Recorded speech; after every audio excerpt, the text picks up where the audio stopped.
Without objection. Mr. Speaker, I rise today to tell the story of an 11-year-old boy from Washington State who visited Congress last week to lobby for health care reform. His name is Marcellus Owens, and he lost his uninsured mother to pulmonary hypertension, which could have been treated. He shared his story with Senator Patty Murray and then presented to an audience of 100 people at a hearing, telling them that he thought, quote, health care should be for everyone. He was an articulate and bright young man, and his story exemplifies why we desperately need health care reform. So, in one of the clearest signs of Republican desperation, Glenn Beck, Rush Limbaugh, and Michelle Malkin took to the airwaves to tear Marcellus apart. Mr. Limbaugh came up with the most unconscionable line, telling his listeners, I would say this to Marcellus Owens, well, your mother would have died anyway because Obamacare doesn't kick in till 2014. Fox News' Michelle Malkin came in a close second with a column entitled, Desperate Dems Cling to Human Kitty Shield. Perhaps the only accurate word in Miss Malkin's piece was desperation, but she used it to describe the wrong party. In all my years of public service, I can't remember the last time I saw such a cheap and disgraceful campaign. Republican determination to derail reform at any cost is reprehensible, and I cannot find words to describe how shameful I think it is to direct vitriol at an 11-year-old boy who lost his mother. On my way to work this morning, I saw a group of teabaggers, and I'm really happy that they'll be in Washington to witness Congress pass the historic health care bill tomorrow.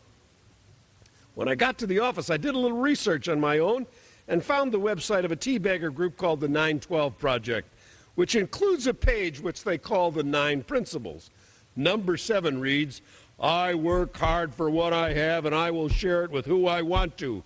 Government cannot force me to be charitable. That reminds me of another Glenn Beck's, what he said on his show last week when he started criticizing a new poverty measure that would help us understand what better it means to be poor in this country. He said that if it were implemented, he would be considered poor. Glenn Beck reportedly made $23 million last year, which means that in one workday, he earns the equivalent of what 4 families earn in poverty over a whole year. Government cannot force me to be charitable. I've always been a little confused about what would motivate someone to get up in the morning to attack an 11-year-old boy who lost his mom, or compel someone to drive 500 miles to protest reforms that help some millions of Americans. But I'm finally beginning to understand the mentality behind the Tea Party crowd and its spokesperson, Glenn Beck, Rush Limbaugh, and Michelle Malkin. They are simply selfish and greedy and indifferent, and they don't seem to care about helping anyone in need. I should note that when Marcellus heard what these 3 had said about him, he graciously responded by saying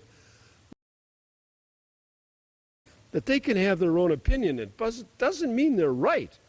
When an 11-year-old outshines and outclasses your party's 3 top mouthpieces, it might be time to look for some replacements.